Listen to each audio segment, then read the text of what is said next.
ఈ మెదక్ పార్లమెంటు పరిధిలో ప్రధానంగా 3 పార్టీల అభ్యర్థుల మధ్యలో 3 పార్టీల గుర్తుల మధ్యలో 3 పార్టీల మధ్యలో ఎన్నికలు జరుగుతున్నాయి. బీజేపీ అభ్యర్థిగా మన సోదరుడు నిలబడ్డాడు. బీఆర్ఎస్ కు అభ్యర్థి ఉన్నాడు, కాంగ్రెస్ కూడా అభ్యర్థి ఉన్నాడు. ఈ 3 పార్టీల్లో మన ప్రధాన సమస్య అయిన వర్గీకరణ పరిష్కారం కావాలంటే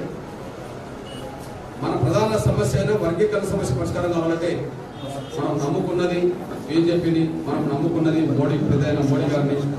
ఆయన మీద విశ్వాసంతో, మన సోదరుడి మీద అభిమానంతో బీజేపీ అభ్యర్థికి మనం ఓటేయాల్సిన అవసరం. ఇక్కడ దాదాపు 5 నెలల క్రితమే మనం ఒక నినాదం ఇచ్చాము. 5 నెలల క్రితమే మనం నినాదం ఇచ్చాము.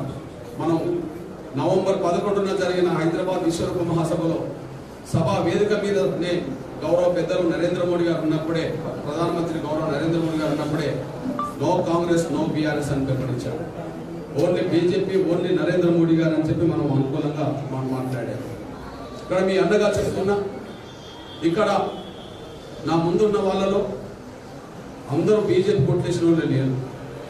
ఇక్కడ ఉన్న వాళ్ళలో కాంగ్రెస్ అభిమానులు, కాంగ్రెస్ కొట్టేసిన వాళ్ళు ఉన్నారు.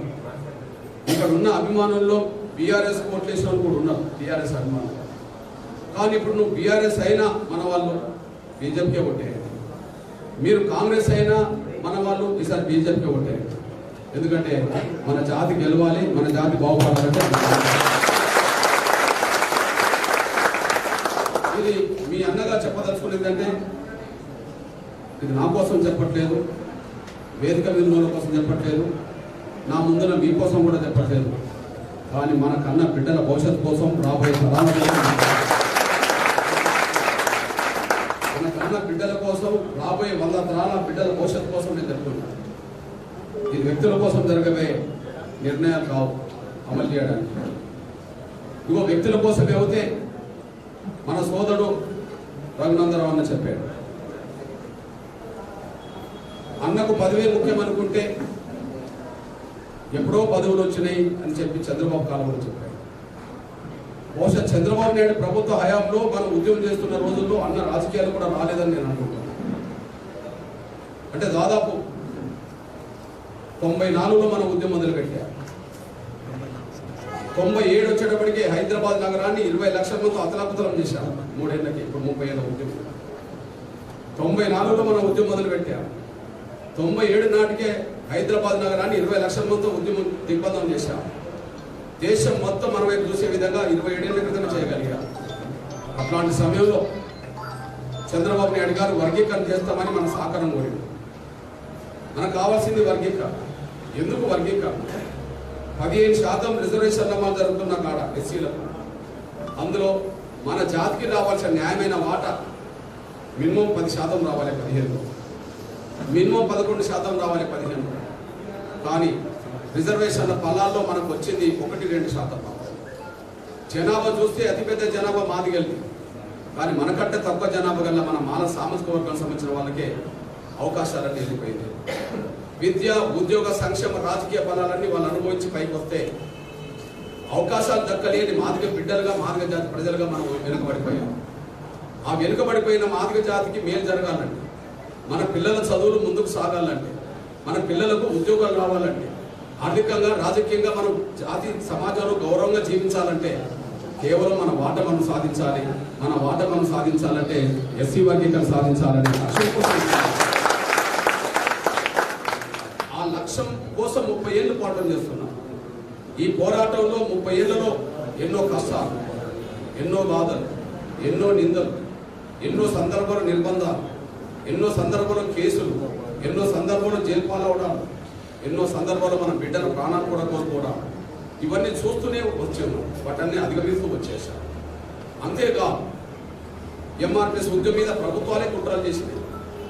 ఎంఆర్పిఎస్ ఉద్యమం మీద ప్రభుత్వాలే కుట్రలు చేసి దెబ్బతీసే చేల్చే ప్రయత్నం కూడా చేసినాయి. ఆయన చెట్టు చెదరని ఉద్యమాన్ని ఎంఆర్పిఎస్ నిర్వహించుకుంటుంది. ఇవాళ ఎంఆర్పిఎస్ 30 ఏళ్ళుగా ఉద్యమాన్ని కాపాడుతున్నది అంటే మాదిగ జాతిలో ఒక విశ్వాసం, ఒక నమ్మకం ఎప్పటికైనా, మాదిగ జాతిలో ఒక విశ్వాసం, నమ్మకం ఎప్పటికైనా ఏబిసిడి సాధించాలి. అది సాధిస్తేనే మాదిగ బిడ్డలకు భవిష్యత్తు ఉంటుందనే విషయం ప్రజల్లో గాఢంగా విశ్వసిస్తున్నారు కాబట్టి ఈ పోరాటం 30 ఏళ్ళుగా నిలబడ్డారు. అదే సమయంలో మీ అందగా చెప్తున్నా, సోదరులు రఘునందరావు గారు చెప్పారు, ఇదిగో చంద్రబాబు నాయుడు గారి కాలంలోనే నాకు వచ్చిన 2 అవకాశాలు వదులుకున్నా. ఇప్పటికి కాదు, కొడతామంటే భయం, పెడతామంటే ఆశ అన్నట్టుగా, కొడతామంటే భయం, పెడతామంటే ఆశ అన్నట్టుగా చంద్రబాబు నాయుడు గారి కాలంలో ఎస్సీ వర్గీకరణ కోసం ఎన్నో పోరాటాలు చేశారు. చంద్రబాబు నాయుడు గారు ఎస్సీ వర్గీకరణ చేస్తామని హామీ ఇచ్చి మన సహకారం తీసుకున్నాడు. చంద్రబాబు నాయుడు గారు ఎస్సీ వర్గీకరణ చేస్తామని హామీ ఇచ్చి మన మద్దతు తీసుకున్నాడు. ఆ రోజు మనం మద్దతు ఇచ్చారు. ఇప్పుడు ఎస్సీ వర్గీకరణ చేస్తామంటే ఎవరికి మద్దతు ఇస్తున్నాం? గౌరవ నరేంద్ర మోడీ గారి ప్రభుత్వానికి, బీజేపీ పార్టీకి మనం మద్దతు. అంటే మన జాతిని గెలిపించాలి. గెలిపించడం కోసం ఎవరు సహకారం చేసినా వాళ్ళకి సహకరించాలి. మన జాతిని గెలిపించడం కోసం, మన జాతి గెలవడం కోసం ఎవరు మనకు మద్దతు ఇచ్చినా వాళ్ళకి మనం అండగా నిలబడాలని చెప్పి 97-98లో జరిగిన పోరాటంలో చంద్రబాబు నాయుడు గారు ఏబిసిడి చేద్దామని ముందుకు వచ్చారు. ఇప్పుడు చూడండి, ఇప్పుడు మన సమావేశం బీజేపీకి మద్దతు ఇవ్వడం కోసం జరుగుతున్న సమావేశం, అన్న రఘునందరావు అన్నని గెలిపించడం కోసం జరుగుతున్న సమావేశం. కానీ మద్దతు చూడండి, చంద్రబాబు నాయుడు గారు ఎస్సీ వర్గీకరణ చేస్తామని మన సహకారం కోరితే 98లోనే చంద్రబాబు నాయుడు గారికి మద్దతు ఇచ్చారు. మిత్రులు గెలిపిద్దాం, శత్రువులు ఓడిద్దాం. ఇప్పుడు కూడా గదే నిన్నాను. మిత్రులు ఎవరు? ఇప్పుడు మనకు బీజేపీ. శత్రులు ఎవరు? కాంగ్రెస్, బీఆర్ఎస్. ఇప్పుడు క్లియర్గా ఉన్నది మనకు. అంటే 98లోనే చంద్రబాబు నాయుడు గారు మన సహకారం కోరితే ఆయనకు మద్దతు ఇచ్చారు. ఆయన ఏబిసిడి చేశాడు, ఆయన మాట నిలబెట్టుకున్నాడు.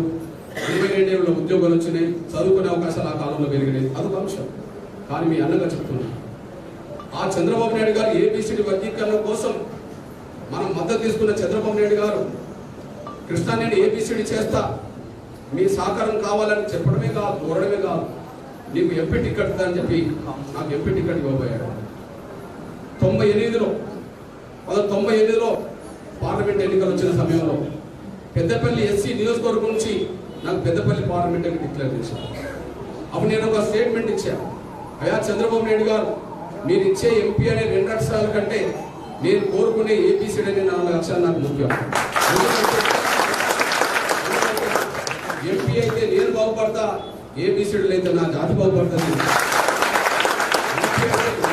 కుటుంబం, నా చుట్టూ 100 మంది బాగుపడతారు. కానీ ఎప్పటికైనా వర్గీకరణ సాధిస్తే నా జాతి 100 తరాలు బాగుపడుతుంది. వదులుకున్నాం ఆనాడు. ఇప్పుడు విజయక ఒక చెల్లెలాగా నాకు ఎట్లయితే ఉన్నదో, ఒక మాదిగ సామాజిక వర్గానికి సంబంధించిన డాక్టర్ సుగుణకుమార్ అనే మన ఆడబిడ్డ వచ్చి, అన్నా నువ్వు టికెట్ తీసుకోవాలని పేపర్లోకి వచ్చింది కాబట్టి నాకు అవకాశం ఇప్పించు, నీ చెల్లెని అనుకోని అని చెప్తే ఆయన చంద్రబాబు నాయుడు గారి దగ్గర తీసుకెళ్లి పరిచయం చేస్తే ఆమెకి ఎంపీ టికెట్ వచ్చింది. 2 సార్లు ఎంపీ అయిపోయింది. ఆమె ఎంపీ అయిపోయింది, మాజీ కూడా అయిపోయింది. నేను కూడా మాజీ. సమస్య అది కాదు, జాతికి వర్గీకరణ జరగాలి.